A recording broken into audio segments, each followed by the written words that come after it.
Recording in progress. All right, good morning. Welcome to the Thurston County Board of County Commissioners Agenda Setting Work Session for Tuesday, May 19th, 2026. It's 9:03 a.m. My name is Ty Menser, Chair of the Board. To my left, Vice Chair Commissioner Wayne Fournier, Commissioner Emily Klaus, online Commissioner Carolina Mejia, Commissioner Rachel Grant, across from me, County Manager Leonard Hernandez, Assistant County Manager Jennifer Walker, to my right, Assistant County Manager Josh Cummings, Clerk of the Board Amy Davis. The meeting is being live streamed to the Thurston County YouTube channel, and public comment may be received up to 2 hours in advance of the meeting and distributed to the board. Action may be taken at this meeting. First substantive item is agenda review for this afternoon. Second review of our business meeting agenda. I'll look to Madam Clerk for any flagging what maybe was follow-up or changes. Thank you, Chair. There were no follow-ups requested and no changes to the agenda. All right, I'll give it a moment for everybody to just glance and see if there's any board questions that have popped up. Chair, I would like to say, because some questions were asked about the Tenino contract. Yeah. Maria Ponte, our HR director, and her team were able to meet with the Civil Service Commission and were able to meet with the sheriff's team. We're in contact with the city of Tenino to get the needed information regarding the officers that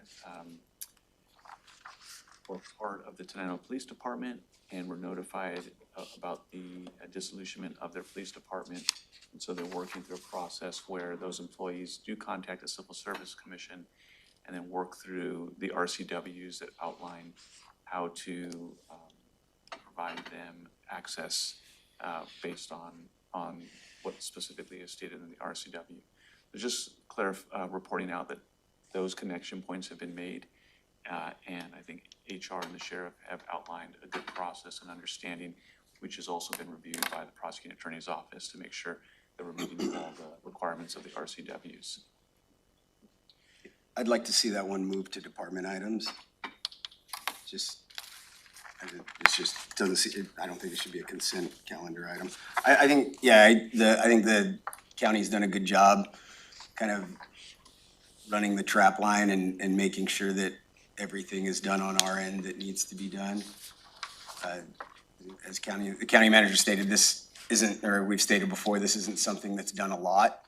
So there are special privileges given when officers that are civil service covered are displaced because of a county contract. And so, I think the county's done a good job making sure that it's following the rules and respecting all the rights of the workers that are involved. And I just wanted to note that this is a temporary contract, and there's still going to be work that needs to be done on reviewing how these contracts are done. We've set out policy to ensure that we're getting full cost recovery on any of our contracts, and then some of the issues that I noted when this came up with the Rainier contract. The commission had the internal auditor review those contracts, and the concerns that I voiced, he did validate, and those are actual concerns.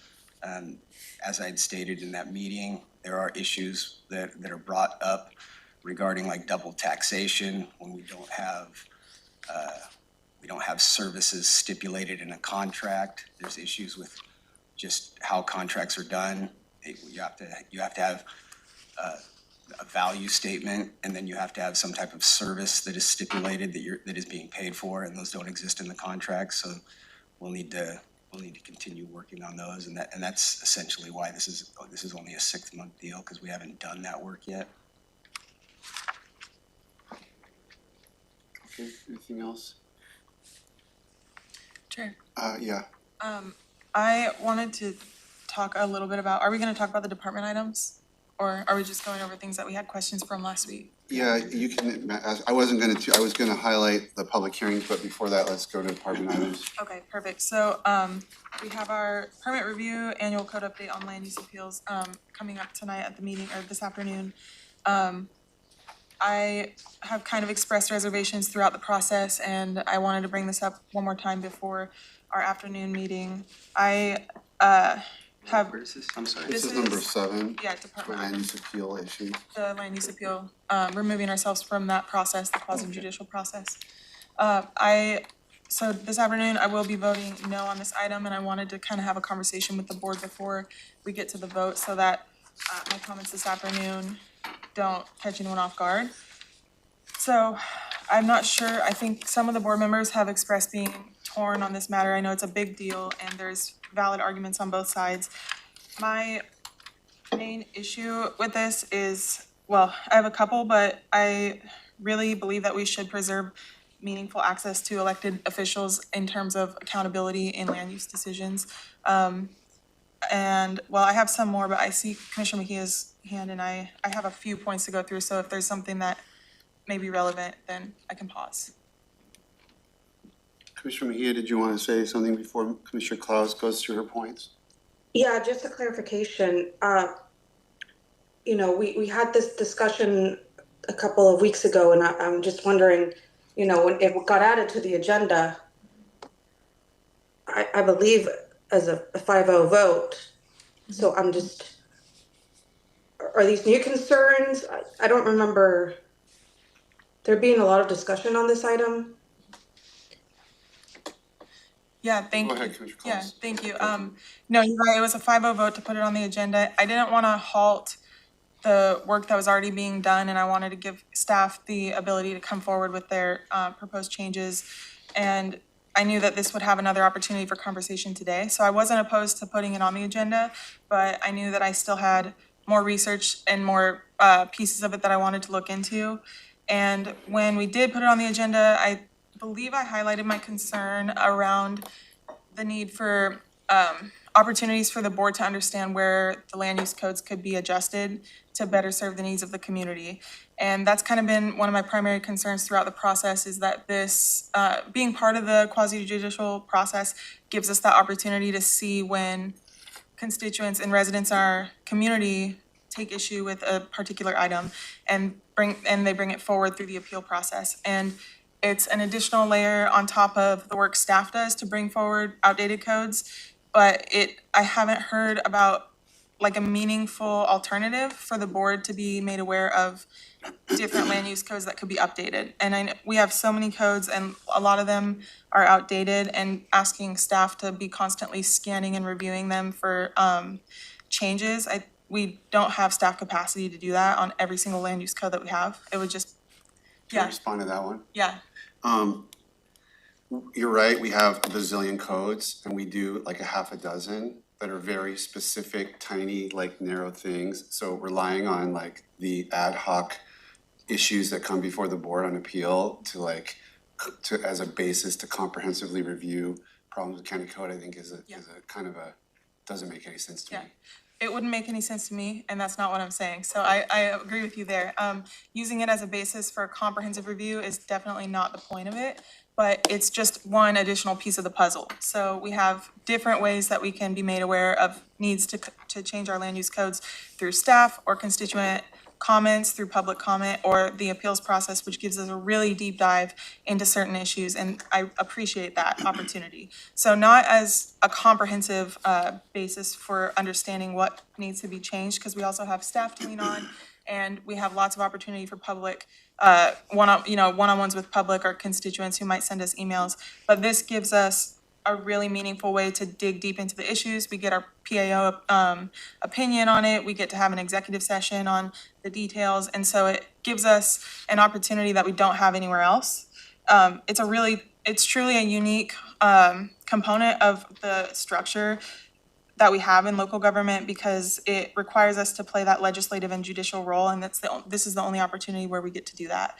So I think that's really meaningful, and it gives us a better connection to our community, and it allows us to see where our policy is actually impacting the community on the ground. And that's a unique piece of this process that we don't get with anything else we do.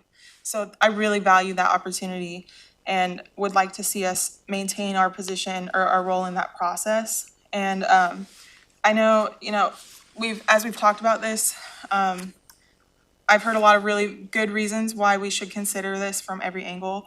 Some of the considerations that have been raised from seatmates are, Commissioner Mazur, I've heard you mention a couple times the legal set of criteria versus the perceived political set of criteria that we apply to the situation, and I think that's a valid point. I do also think that public perception of applying political criteria is gonna be on every issue that people take up with us. Like, people in the community who are upset about things oftentimes do think we're applying a political set of criteria, and that's just something that as public servants we have to deal with. But if I know anything about you, it's that you're gonna definitely apply a legal set of criteria to the land use appeal issue. Just, you're very good at that, and so I think it's one of your strengths, and I appreciate that because we have your expertise when we do these appeals. And like I mentioned to you, I often lean on your expertise in that area when we do these, when we're part of these processes. So I do hear you when you say that, it's not fun to hear from constituents who might think we're applying a political set of criteria, but I do think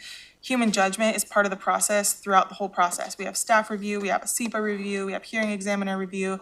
By the time it comes to us, human judgment has already been part of the process. And so by us applying a truly legal set of criteria, which our PAO is very supportive in reminding us that we can't apply a political lens to this. So we do have our legal expert helping guide us through the process to help us make sure we don't forget that we should only be applying a legal set of criteria. So I think that, yeah, go ahead. I hear what you're saying, but like, and we're bound to look at it through a legal lens. The arguments that I heard from the public saying preserve this were saying they wanted us to preserve the ability to apply a political lens. That was the specific rationale for several of the public commenters.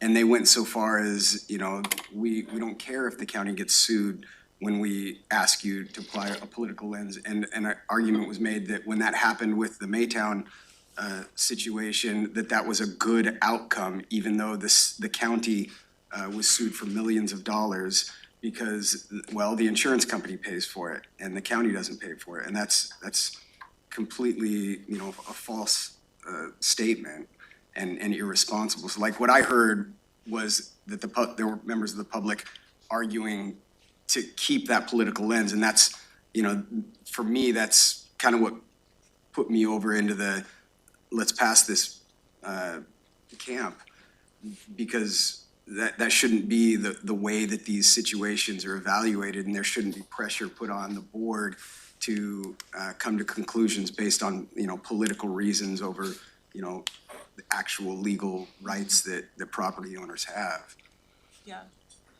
Yeah, that's a good point. The Maytown example is definitely a big example of when our decisions have caused pushback from the community. And,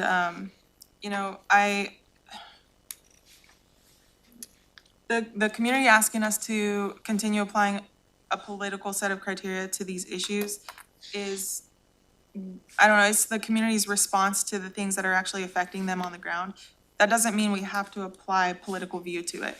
We as commissioners have a duty to look at it through a legal lens. And when we do make decisions, we usually don't reverse a hearing examiner decision. That was one rare case where the board did. We typically go along with what the hearing examiner said, or we sometimes remand it back. And I think that's a really powerful thing for us to be able to do, remand it back with specific questions about those legal criteria that we need a little bit more information on. And I think that sends a strong signal to the community that we're paying attention and we care about what they're saying. But we rarely reverse a hearing examiner decision. And I think it's because we do a good job making sure that we are using this judicial role in a way that's in good faith. So. Do you want me to go to Commissioner Grant? Sure. Commissioner Grant, go ahead.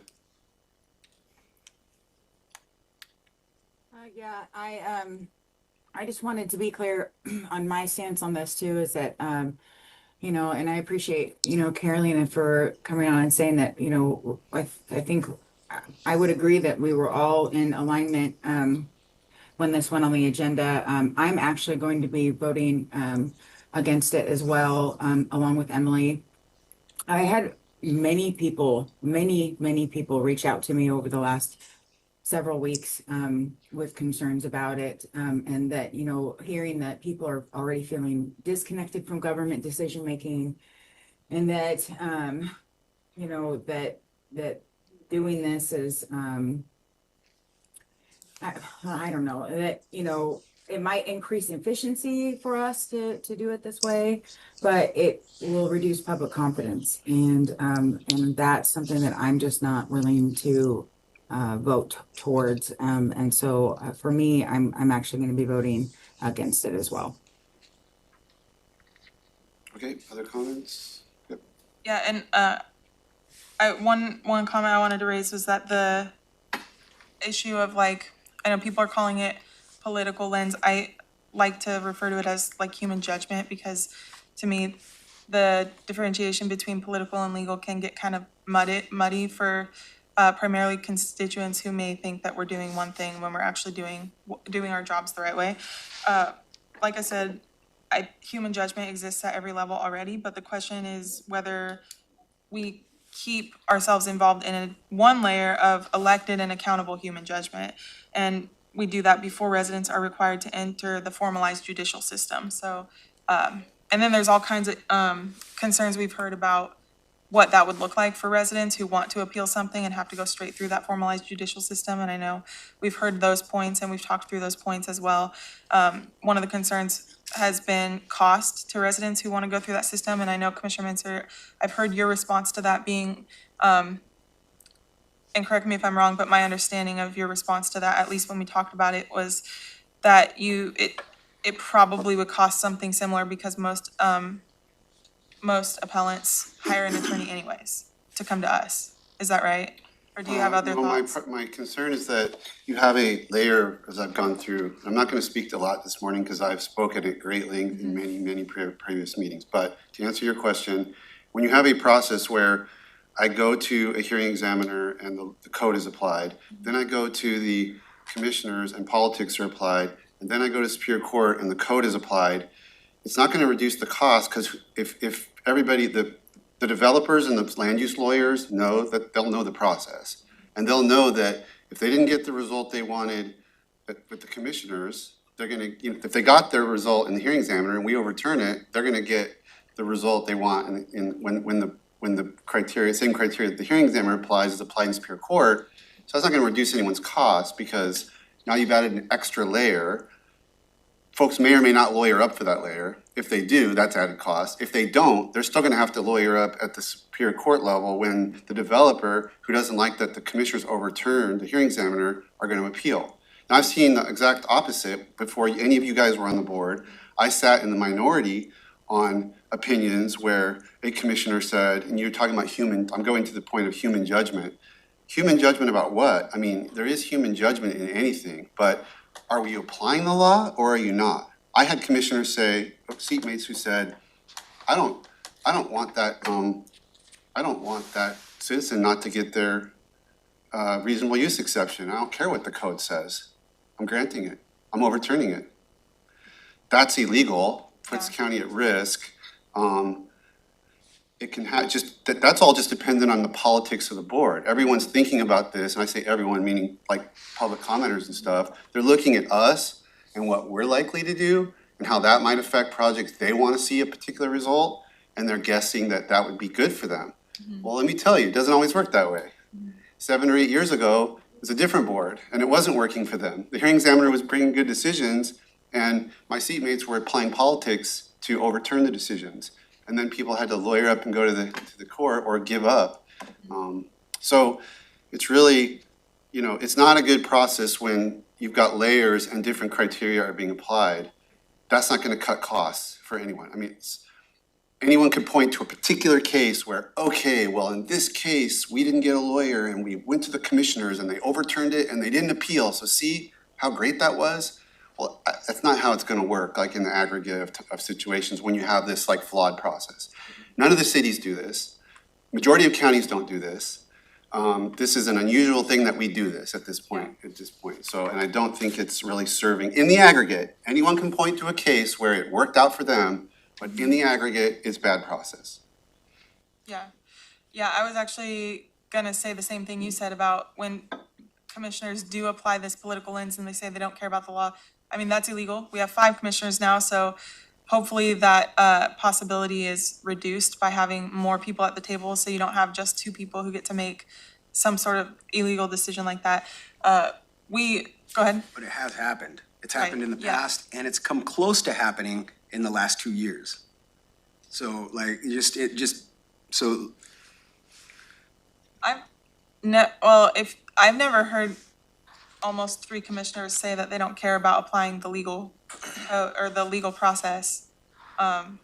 Maybe, I don't know, maybe your perception's different than mine. I don't remember commissioners saying that, and I think I would remember that because I know Commissioner Mensah would come down hard on any commissioner that says that. So I am not recalling when that's happened. Do you want to share when that's happened? You don't, or if you don't think it's important, that's okay too, but.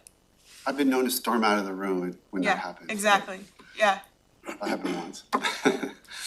I also wanted to say to your point, Commissioner Mensah, about it being, what did you say, unusual for us to be doing this at this point because other jurisdictions have decided to remove themselves from the process.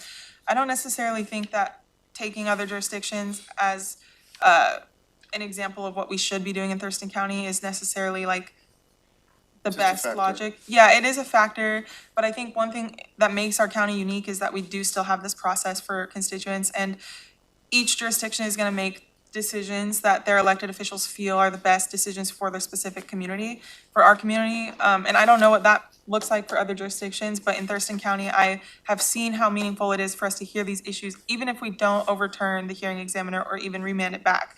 But it shows the constituents, it shows the residents that we actually care about hearing their voice and about leveling the playing field in a system where the applicant and the developer is typically favored just based on structurally the way the system is currently. So I think keeping a way to level the playing field as much as possible is a good thing because it allows for people who, you know, I'll say like regular people who aren't like coming into the situation, you know, as a developer or an applicant, it gives people who are gonna be impacted by those decisions and those applications the opportunity to come before their elected officials and explain how that's gonna impact them. And if we're doing our job properly, we're not just gonna use that feedback only as like a reason for making a determination. We're gonna be using legal criteria and our PAO's opinion, which we do lean into heavily, and that's why we typically don't reverse hearing examiner decisions. But it does give that additional layer of accountability and an opportunity for people to be heard. And I think to Commissioner Grant's point, we do need more opportunities for people to be heard, not less. And I think that this could be one way that the community can look at us and say, hey, you guys don't want to hear our voice. And I've already heard that a lot since I've been elected, and I've seen opportunities for public comment be taken away. And I think that we should be trying to maintain that as much as we can. we've only added opportunities for public comment. That's the fact. No, I disagree with that, but we can agree to disagree on that. We've talked about it before. And that's not the feedback we've heard from many of the community members. So I think there was one more point I wanted to make, but about SEPA and the changes we made recently to SEPA. So the SEPA categorical exemption thresholds that we did to align with state guidance under SB 5412 allowed for more projects to proceed without triggering a threshold determination. And I think that the threshold determinations have historically been one of the primary tools available to the community to raise environmental concerns. So as that safety valve narrows, the board's role in closed record appeals becomes more important. So I think while simultaneously reducing one layer of environmental oversight, which I was concerned about with the SEPA threshold, and proposing to remove another, the changes should be evaluated not in isolation, because the combined effect is a meaningful reduction in the checks available to residents who believe that a project threatens our community. So I wanted to bring that up since that was a change we made recently. And I think those two changes together erode public trust in a way that is important to me as somebody who cares about environmental impacts to projects that we see. So I think, maintaining our role is good for many reasons, but I wanted to bring that one up. All right, thank you. Yeah, thank you. I wanted to highlight the public hearings because Sometimes we forget about them on the back page. 3:30, we're slated to hear public comment on resolution for 2027 Lake Management District Assessment Rules for Lake Lawrence and ordinance amending the code on special meeting notices. That's a very just sort of technical. Housekeeping item. So I yeah. wouldn't expect that to be too controversial, but we may get some comment on Lake Lawrence. Any questions on the other issues on the business meeting for this afternoon? Okay. Advisory boards. Thank you, Chair. There are just 3 items on today's advisory boards. The first is the Historic Commission. They received an application from Jeffrey Greenwell, and the commission has reviewed the application and I believe met with Mr. Greenwell and recommends he be appointed.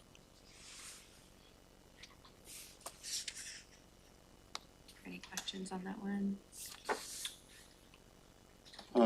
I see a thumb from Commissioner Mejia and Fournier. Commissioner Klaus is nodding. Just double checking this. Okay, so we're gonna put that on for, June 2nd business meeting. if Okay. there's no On questions. on Greenwell's application, it says he has beer working to research and involve the public in the history of the cemetery. I think he meant Ben. I think so. all right. To call them out like that. That was kind of funny. Well, he's talking about the Olympian, yeah. The second item is a reappointment to the Pack Mountain Board of Directors. This is for Mr. Michael Caden. He's eligible for reappointment and he serves as a Thurston County business rep. Commissioner Grant sits on Pack Mountain. She may have more information. Commissioner Grant, anything to weigh in on that? Nothing to land, in speaking with folks at Pack Mountain, they highly recommend, reappointing Michael Cade, and he's been a huge part of the Pack Mountain, universe for a while, and I think that we should, just confirm that reappointment. I can't imagine anyone more kind of knee-deep in workforce issues in the county, so I think that makes sense. Commissioner Mejia is good. Everybody good on that one? All right. Thank you. The last one is an application for the Veterans Advisory Board. This is from Nick Van Kirk. He is eligible for appointment, recommended by the Veterans Advisory Board, and would be seated as a member of a nationally recognized veterans organization.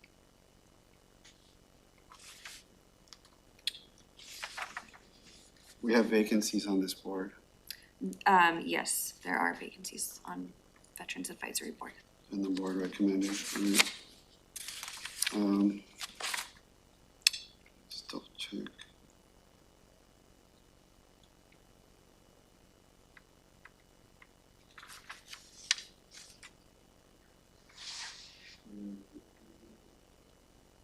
Tier firefighter.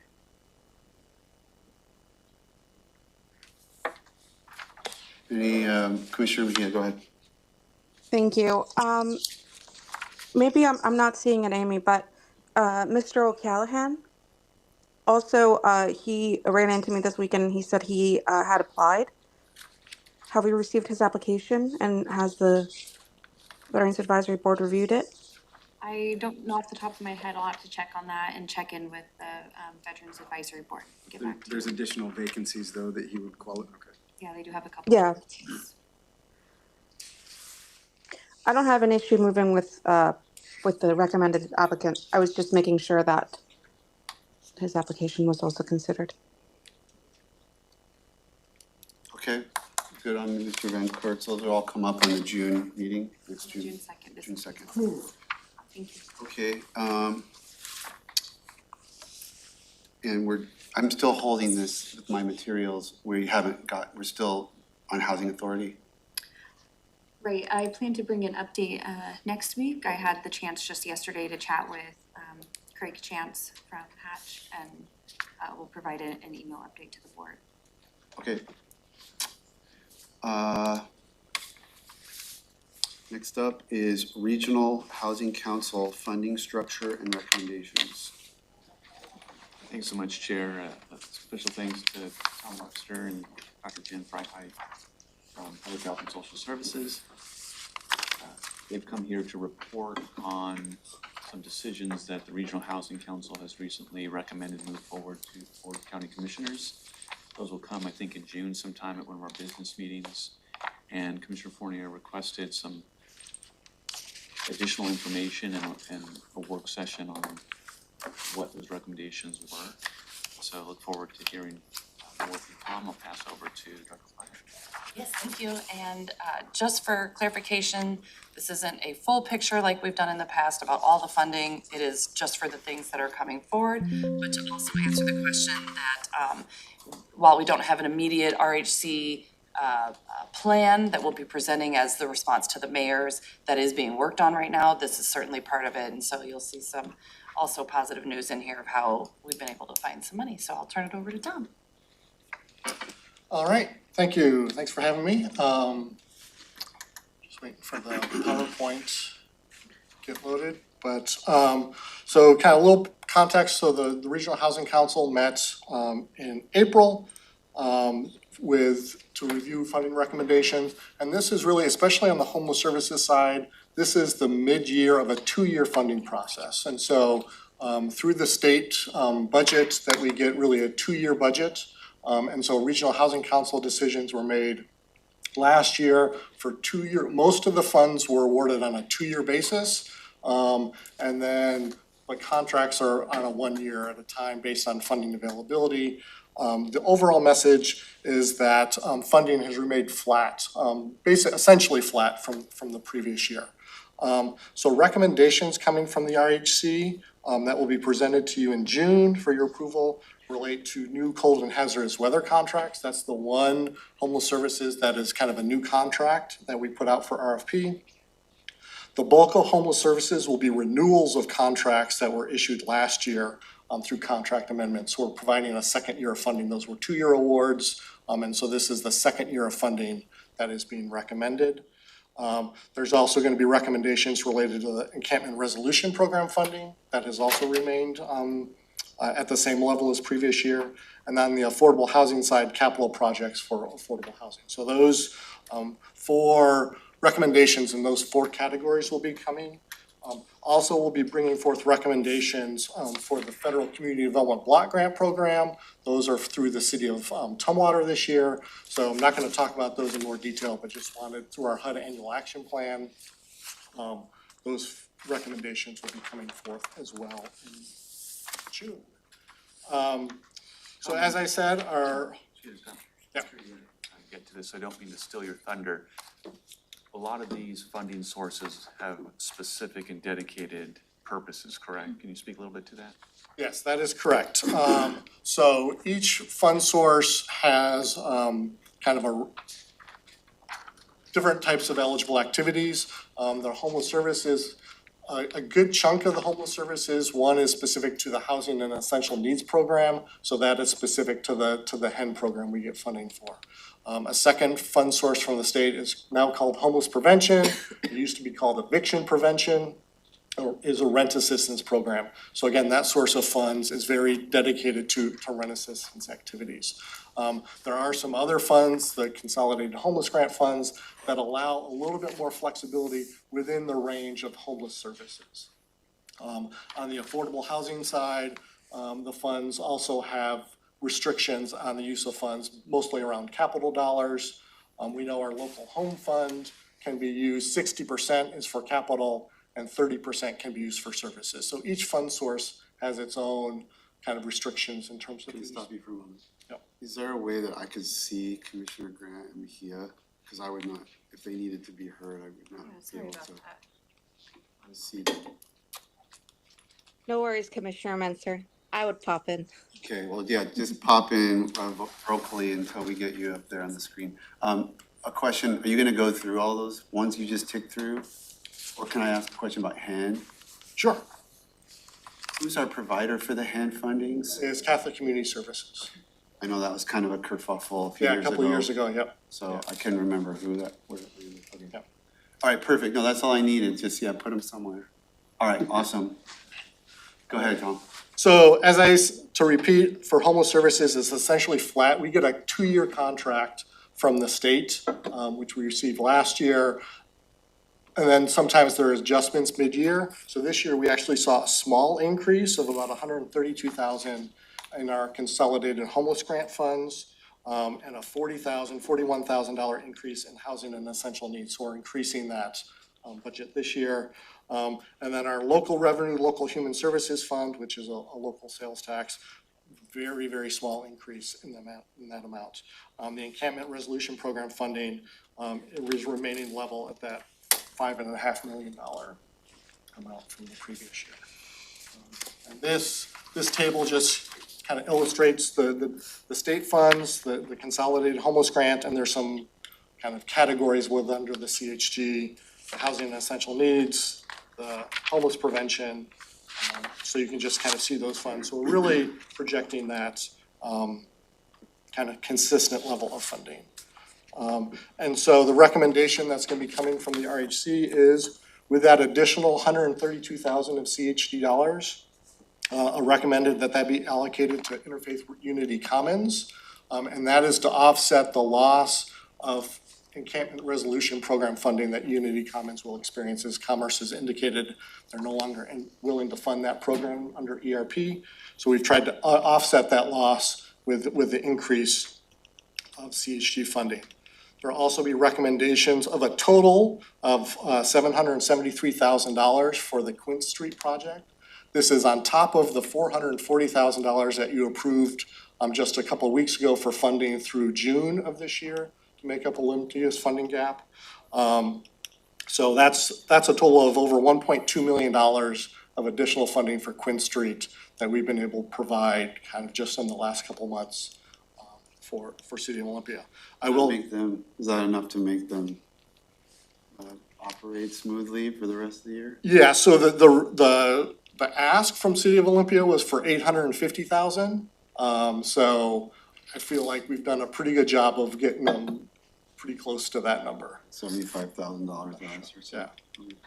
Yeah. I think that in an environment where you mentioned funding has been flat, an environment where these funding sources have some dedicated purposes, you are working with the jurisdictions in partnership to identify the needs and bring those recommendations to the Regional Housing Council, which, just for your information, at the Three Cities meeting, really appreciated City Manager Rick Walk for, he had an agenda item added about the Regional Housing Council, and he spent time congratulating the staff on process improvements, hearing from his member that he thought the meetings were running so much more smoothly.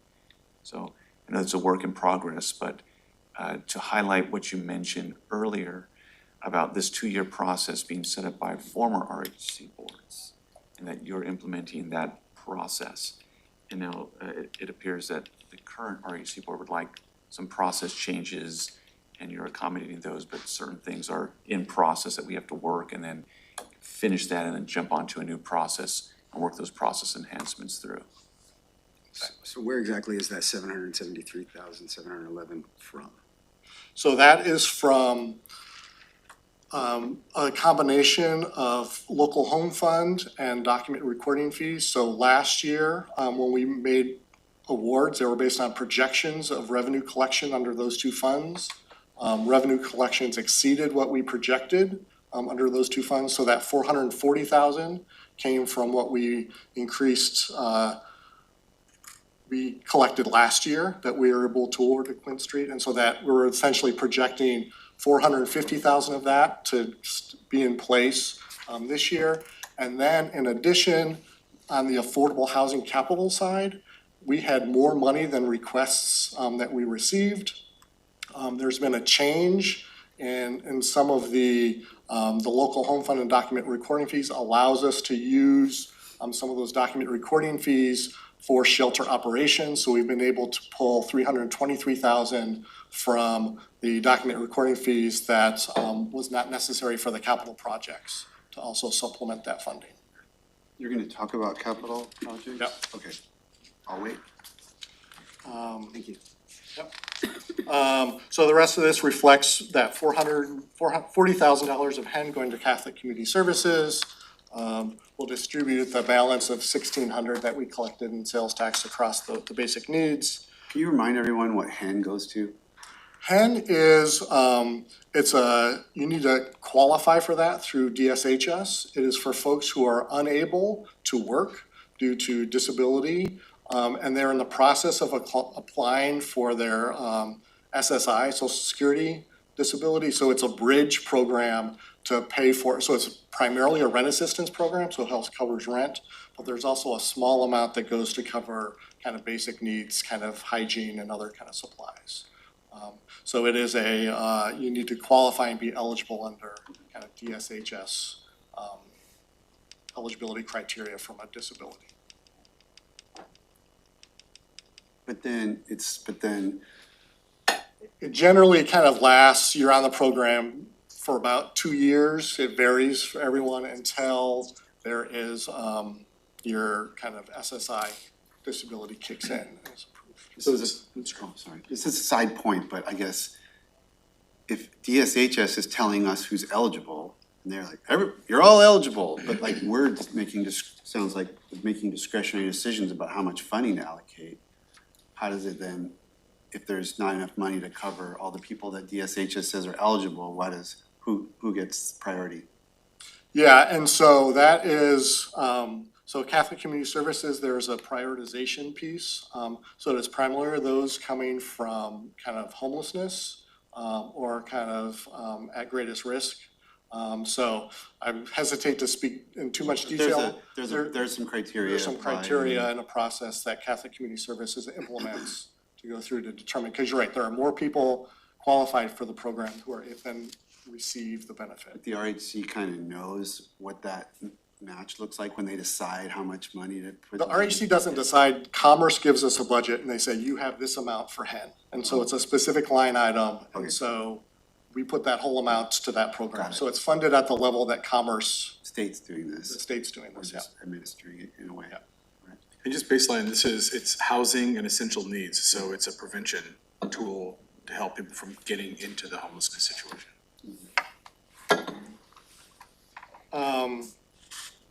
Just a little bit note for, it's not a change in funding amounts, but rent assistance for survivors of domestic violence is gonna be transferring from Safe Place to Family Support Center.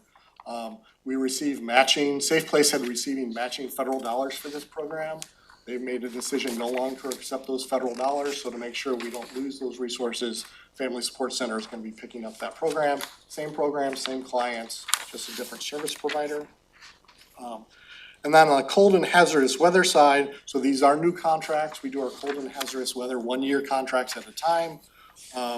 There is gonna be continuing to fund the same 3 organizations we funded in the past, which are Interfaith, Works, Family Support Center for cold weather, and OIMAP for shelter in place supplies during hazardous weather.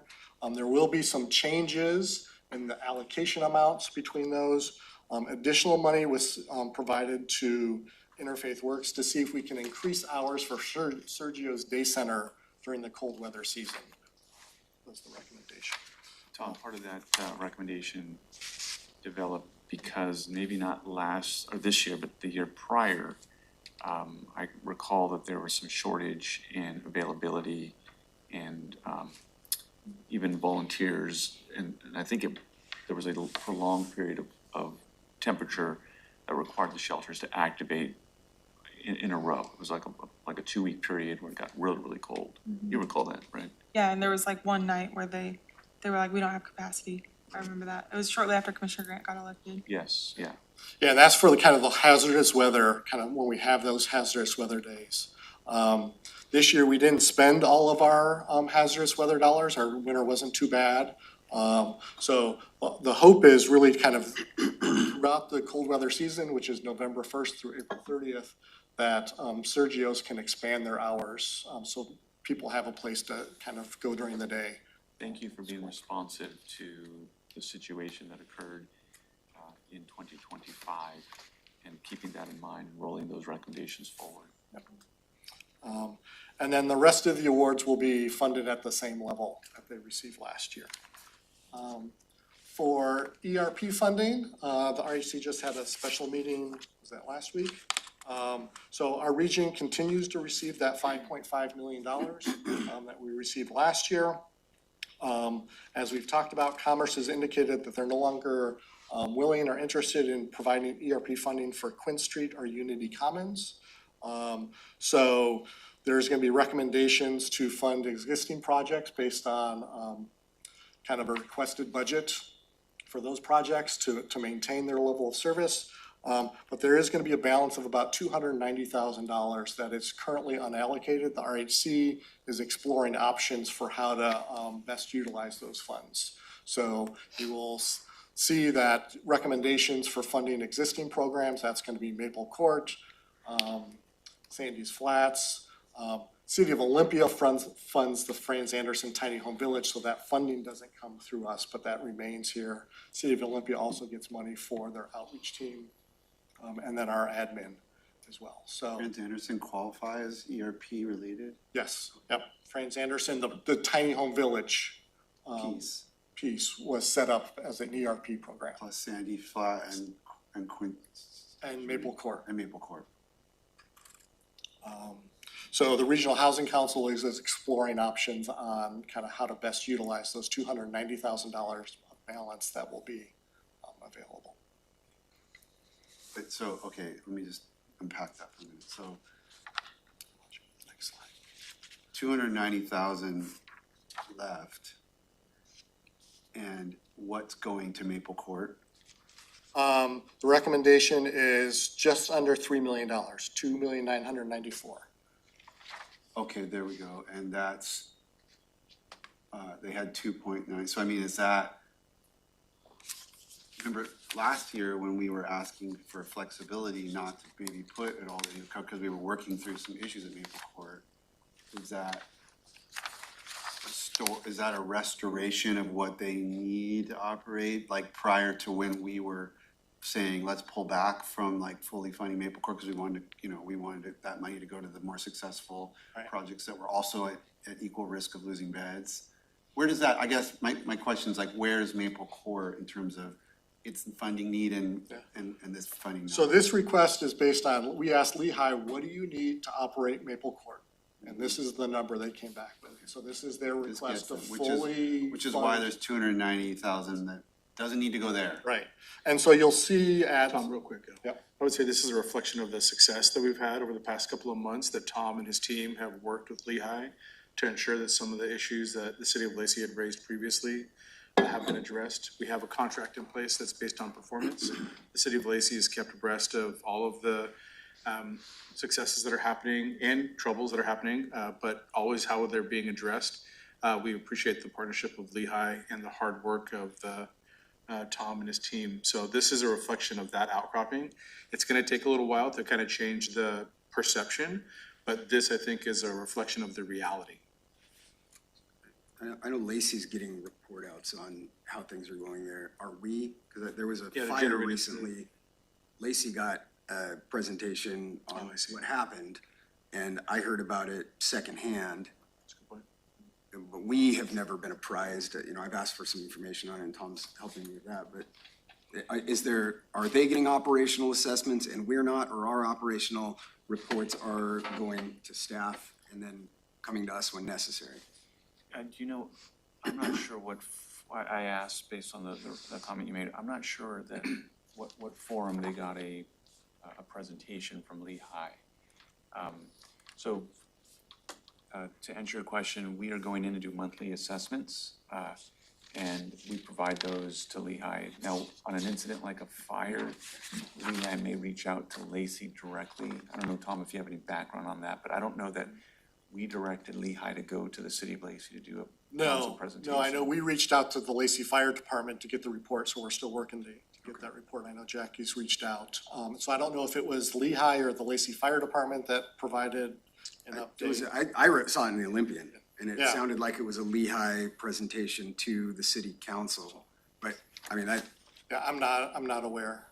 Yeah, Lehigh doesn't always coordinate, even though we hold the contract, they're better now, but they don't always coordinate with our staff on when they do outreaches to different places. So I think it being flagged in the Olympian is a conversation that we can have and just asking the guy to keep us apprised so that jurisdictions are getting the same information. Okay, thank you. That was a good flag, we appreciate that. Yeah, absolutely. The one other I did want to point out, since it may be noteworthy, is Lehigh's, the Lotus Court, sorry, that was another program. So we put some capital funds in the Lotus Court, which is kind of behind this building here, for 10 units in that. And so that's supporting case management. And so the initial budget, 220,000 last year, they weren't able to kind of spend that full amount because they can only use a proportional amount to support those 10 units. So the 77,000 is more in line with what they actually spend in that project, so that we had a little bit of savings from that as well. I was asking, what is Lotus Court? And no one knew. So I'm glad I know So, now. you know, where Unity Commons, there's the two buildings. Yes. One is Unity Commons, the one farther back in the lot is Unity Commons where the shelter is and permanent supportive housing. The one closer to the street is Lotus Court, and that is all permanent supportive housing. Yeah, I remembered. It's just, I think everyone just says Unity Commons for that whole little group, and it got confusing. Yeah, thank you. So I know this is a funding conversation, so not a conversation to dive into operations, but I just want to say the Lotus Court facility, or the Lotus Court project, which is also run by Lehigh.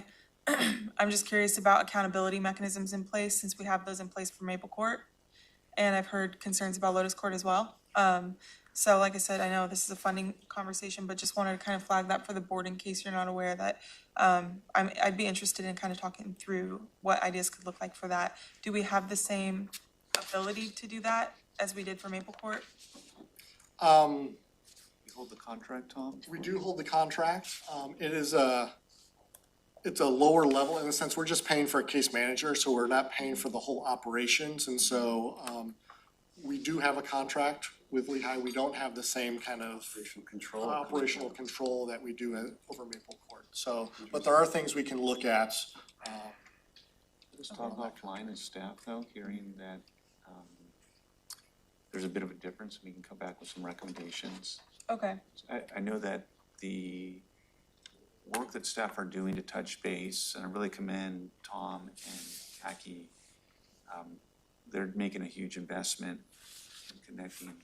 It's not something that we can do for every single site, but it has helped to bring Lehigh, as Assistant County Manager Josh Cummings said, from a place where there was a lot of concerns to where that interaction monthly is proving to be very, very valuable, and it's changed the dynamic. So we'll talk and then come back. Yeah, okay, and I know staff and you are aware of some of the concerns that have been raised, so I appreciate that ongoing work on that. All right, anything else on ERP? All right, and on the affordable housing side, why don't you jump to the next slide, just easier. So our funding, this year we continue to get federal home dollars, as well as local document recording fees. 1406 is a sales tax retention. And then local home fund. The local home fund is a combination of the county's contribution and the City of Olympia's contribution. City of Olympia sends us 60% of their collection, their capital piece, to the Regional Housing Council. So that's just over $5 million as a combination of the county and City of Olympia.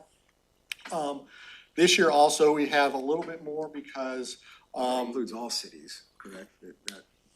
yeah, so there's the countywide, Which is all the cities. which is all the and cities county. except for Tenino and Olympia. 2 years ago, we made an award to a project known as 228 Olympia. It was to be the development of permanent supportive housing. That project has since kind of not been able to move forward, and so they in a sense returned that award. So we had that $2.7 million that we had available to reallocate. So they just couldn't get the funding piece to work out, and there were some issues with the location, is my understanding. So of that, we set aside a portion of that money for an opportunity funds. Those are for things that come up throughout the year that are unanticipated. And so with that, we had 7.2 million, just under 7.3 million. We'll be bringing forward recommendations for I think about 6.9 million of that, and then the balance, there was a little bit left over that can fund Quinn Street, that will be going to. So all of those capital projects are one-time awards, no expectation of ongoing funding needs. These are agencies that you've seen in the past, Homes First, Habitat for Humanity, Foundation for the Challenged, types of projects. So we'll present the full list of projects to you in June. So are the, I mean, my big question is like, are the projects that we're gonna fund with capital funding all things that then other organizations will support operationally? I mean, we really can't like build more stuff that we can't like afford to operate. I know that, and there's a range of types of projects. There's stuff that we run it, or we contract with Lehigh, or we give Olympia a little bit of extra money, and you know, I mean, there's a continuum of how involved we are Right. on an ongoing basis. There's projects I know that we've done for Homes First or whatever, where it's like, we give them the money and then they're doing it. Yes. You know, so I mean, like, those are the kind of ones I think we need to be focused on, right? Because we have a limitation of operational dollars. But then they come back 2 years later and say something like, no, the There vouchers was that a- we were anticipating don't exist anymore. Yeah, or there was So a now fire need an and we extra need- $500,000 a year. Yeah, so none of the projects that are being proposed this year are not permanent supportive housing projects that require that ongoing operating sustenance. So they are the Homes First, and yes, Homes First has come back to ask for a little bit for kind of the fire or some maintenance. But generally speaking, Homes First, you know, they collect rent, and there's not ongoing operating costs that we're paying for. Habitat for Humanity is building those homes and selling them. There's no ongoing cost for Habitat for Humanity kind of construction projects. Did the RHC think about that when you guys were deciding who to give capital dollars to? Like, was that part of the conversation? It's, We'd love to do that, but then we're gonna be left with an operational shortfall. yeah, so this year, there wasn't really that conversation because none of those projects applied. We didn't have any large permanent supportive projects apply this year. Another project that is coming in is kind of Vital Housing, which is acquisition of an existing property. So What'd you it's call it? Vital Housing, Vital Housing, that's a company? that's a company, yep. And we provided some funding to them a couple of years ago as well. So, so that conversation this year didn't happen at the Affordable Housing Board or the RHC because the types of projects that were coming in this year Hit us weren't, operationally. shouldn't hit us operationally. I appreciate this. This is really, really good information, and it helps me out a lot. You know, I want to continue to scrutinize, you know, this stuff, kind of this, you know, this I guess, realm, because it does seem like, you know, funds are becoming less available, or they're shifting in how they're made available. And then I think it's really important that we ensure we're looking at it through a lens, just like Commissioner mentioned, and that we can continue to afford these things. And I wouldn't want to put money out there with the looming threat that beds are going to be taken offline because there's no operational dollars available to fund them. So it's great to hear that in that plan, Quinn Street Village is taken care of for the foreseeable future. I'm left wondering, you know, how we are preparing for Olympia's plans to do work within the jungle. You know, I know that they have signaled that they will be coming regionally looking for funding to help facilitate whatever it is their plan is. So there will be asks at some point. I don't know if that's gonna be something that the Opportunity Fund is available for or what, but you know, I want us to be really, really mindful of how we allocate these dollars and what's coming. And it looks like a lot of that's done, so I thank you for all this info. Yeah, great. I'd also heard a $21 million number was what, there was some funding recommendation being made for about twice this much money. Well, I think the reason for that number is the last RHC packet, part of the staff reports identified that some of the buckets of these dollars were, like, one was 14, one was 7, so those numbers are not necessarily the, comprised of all the decision-making. Those are just some of the background numbers that we're providing. Yes, I don't, this year we've got 15 million in homeless services, plus another 5 million from the ERP, plus another 7 million from capital. So depending on which numbers we're getting added together. But in the June meeting, we'll be looking at this package of. Yeah, all these will be coming forward. And just kind of follow up briefly, the Opportunity Fund is specifically for capital projects. So I'm not sure if that's going to be kind of available for kind of the jungle encampment. And there, I know there's ongoing meetings. We've got one later today. And Tom, And then sorry.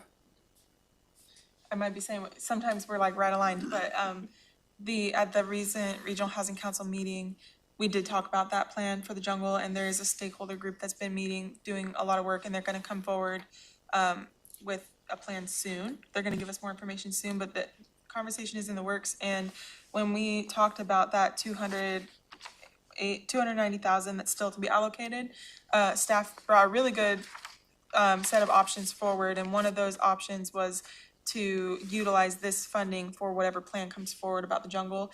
And then there was another option, we're talking about maybe a blend of both options, but I won't go too into detail because we haven't decided yet, but just so you're aware, Commissioner Fournier, staff is thinking about that, working with stakeholders and coming forward with options, so that 290,000 is potentially some way to like start whatever process is decided upon. So that was discussed at the meeting, and we're gonna keep that at the top of our list, knowing that it's a priority for the city of Olympia. that's exactly what I was gonna say. I knew it. Good job, Commissioner. And then the last thing I was just gonna say is the Regional Housing Councils also, we're working on kind of a contingency priority plan going forward after we get through this 2-year cycle to go into our next large RFP, especially on the homeless services side, really looking at, you know, what types of things do we need to prioritize, what's required that we have to provide, what's critical, and then so we're really working with our Homeless Services Advisory Board, the Lived Experience Housing Steering Committee, to bring a framework to the Regional Housing Council for how we make these decisions going forward. So is it really like the 5.5 million ERP funding that like we're seeing as like at risk for in future cycles? Or is there other stuff that, you know, like when we're talking about a contingency plan, like what contingencies are we prepping for? Loss of 5.5 million or reduction of 5.5 million? I think we're looking more broadly at the system. You know, there's funding uncertainty kind of in the system. I would say, generally speaking, the funding that we have is relatively stable over the last several years. Obviously, we can't predict the future. Commerce has told us that the 5.5 million for ERP funding is built into the budget, and it should be, is it intended to go on? You know, the state has capital dollars into these. They're not interested in seeing them kind of fail either. They put a lot of money into Maple Court. And so we do have some assurances from Commerce that the 5.5, now it won't increase. And so, you know, over time, the value of that will kind of diminish a little bit. But we do believe that the 5.5 million is relatively stable going forward. But again, of course, I can't guarantee that with state budgets. And even with the other homeless services, the state to date has shown an ability and a willingness to maintain funding at least kind of at. And there's a federal strap up there that we're okay with for now. I mean, we think is still. Yeah, the only federal money we receive directly is through the home program, and that certainly is subject to the whims of Congress. But I think we're better with the local home fund. You know, it used to be we had $2 million a year, and the 700,000 of that was federal. Now we have 7 million a year and 700,000, so we're a little easier to kind of manage that. I will say our local service providers, homeless service providers do receive federal dollars directly from HUD. That is at risk, and so I think there is real concern for our homeless service providers who receive federal dollars for homeless services. And so even though we don't fund that, it does impact our broader system. Best case scenario, we need to anticipate the cap on the dollars, and as inflation goes up, how are we gonna continue to maintenance those operations? Worst case scenario, with the $1 billion additional shortfall that the state has identified going into next session, could these dollars be trimmed. And that's where, in the conversation with the mayors, we understand the marching orders, which is to come up with some scenarios on how we're going to address that. At the same time, our Public Health and Social Services Department is being trimmed. They are having reductions, I think it was a week and a half ago now. Dr. Freiheit learned that they're seeing less dollars. The way the state of Washington does it is the association comes together and then figures out how it's going to affect each different agency and jurisdiction. And so she's working through that, and we're putting together an update. But public health has seen a lot of different reductions over the last couple of years, including the budget reduction that the county went through, which removed a lot of discretionary general fund from their budget. And the way they made that work was by plugging the holes with some of their discretionary funding that they had. But right now, any cut that they see is going to have an impact to operations and staff. Okay, any other questions for the public health team on the presentation regarding RHC? Great. I do. Commissioner Mejia? Thank you. Tom, I'm wondering, I was kind of hoping to see it this morning, but I didn't.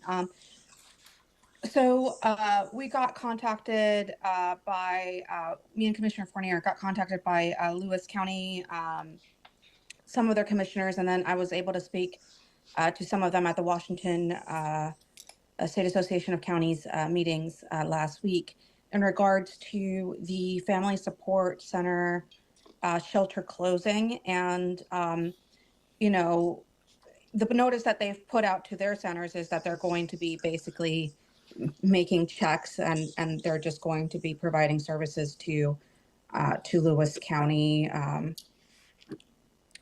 people. And so, I'll be having a follow-up meeting with commissioners from Lewis County about it, but I was hoping you could provide a little bit of information about what's going on with that shelter. Yeah, I think that's, and I haven't had a chance to talk to Family Support Center directly, but that is with the end of the cold weather season. We have historically funded Family Support Center to increase their shelter capacity during the cold weather season from November 1st through April 30th. So that's looked to me like just an announcement that extra capacity during the cold weather season was going away. And so For the season.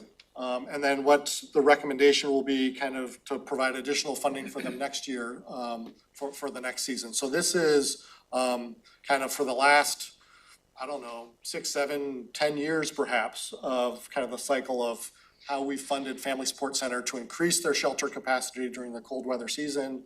But then there is a reduction of shelter capacity during the summer months. It's more of a notification. Yeah. It's more of a notification. It's not an announcement that they're not operating anymore. It's our understanding that it's more of just a notification that as the season ends, they're just notifying folks that they'll be closing for the season, and then will be part of the recommendation for funding, as Tom highlighted in his presentation. So it looks like that if all goes well, they will receive additional funding. Commissioner Mejia? I appreciate that context because it was, I wasn't kind of prepared for that. And I was trying to figure out kind of from what, they were telling me what was happening. So thank you so much, Tom. I also just want to say how much I appreciate your work with Lehigh and kind of getting to a place where there are some measures put in place. I heard from a lot of constituents with concerns and had a lot of meetings, so I appreciate you kind of moving that forward in the work that you did. I know it was a lot of work and dealing with a lot of jurisdictions' concerns as well, and trying to kind of find that middle ground with this external funding. So just a huge thank you to Tom and Jackie and Alex and the rest of the staff for an amazing job. Thank you. Can I ask a question on that? So we were involved kind of at the front end of that, concerns about Maple Court and, we gave direction to, tighten the contract and all that. and I think I saw a draft at some point, but as the contract finally landed, can you give an example, just one example of like a performance evaluation criteria that could trigger a problem? Like what would happen there that would be like, oh, this is not in line with what we asked you to do, or what do they need to report to us, or what are the triggers of this tightening up of the operational oversight of Lehigh on Maple Court? Yeah, so Jackie has developed a checklist of, I don't know, kind of maybe 15 items that she's looking at. So she's looking at kind of staffing. Do they have enough, are they staffed up and have the case manager in place that they're supposed to? Josh is helping out here. Yeah. As we're looking for that, I'll say that as Jackie developed that, she also worked with the team to get some of the service provider input from other service providers who, from the outside in, had concerns and were hearing of concerns in the communities, which helped to inform. Just don't want folks to think that Jackie sat in a cubicle and was like, what are the 15 things I want? This was a collaboration with the service providers community with the city of Lacey on things that were not going well that we Yeah. needed to I just just a couple of examples, Yeah. so just to give me a flavor. Landlord engagement, are they reaching out to landlords? Are they doing events to connect people to services? Making sure the buildings are safe, Making sure the buildings are safe. invoicing is on time, those kinds of things, security at the location. All right, thank you. Any other questions before we let this team go? All right, thank you. All right. Thank you. I'm gonna call for maybe 10 minutes before we open the next item, which is the closed session. Sure. And so we'll be back at 10:25. And emergency medical services, first responders.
in progress.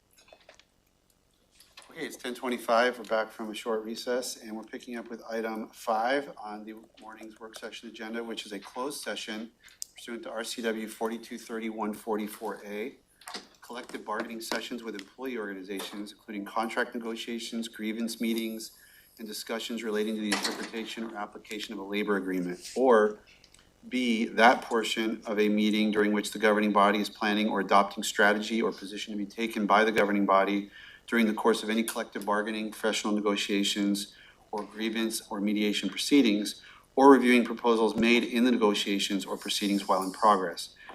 Topic for the closed session is collective bargaining updates. We're estimating 20 minutes, so that would be 10:46. And board action may follow, and so we'll be in closed session until 10:46.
Recording in progress. Okay, it's 11:19. We've completed our closed session with a couple of extensions. No board action is going to happen or legislative action. We're up to commissioner items. Does commissioners have any item to address before we adjourn? Hearing none, we are adjourned. See everybody at 2 p.m. No, wait. Sorry, I was slow to raise my hand.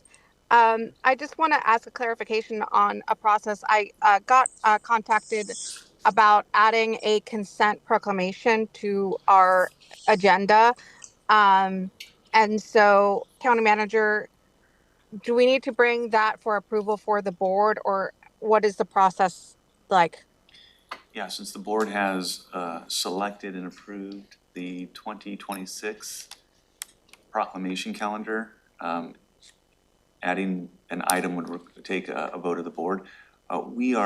When some requests have come through in the past, what we're doing is the clerk is keeping notes of that and will make it part of the next year's consideration that the board can deliberate on. And if I can add just one clarifying point, that this year we don't have consent proclamations on the agenda. The other proclamations included in this year's calendar are announced by the county manager during one of his monthly updates at a business meeting, and the proclamations are just simply distributed to the appropriate organizations. So, Because they don't need a vote. Yeah. right, The board has already voted on them, yeah. so they're not currently listed on the business meeting agendas. Commissioner Mejia, does that cover your question? So if I would like to bring a proclamation for board consideration, just on the consent calendar, not as a, I will just have to add it as a commissioner item, I'm guessing. Correct, yes. Oh, what happened? Oh. Oh, he's showing up.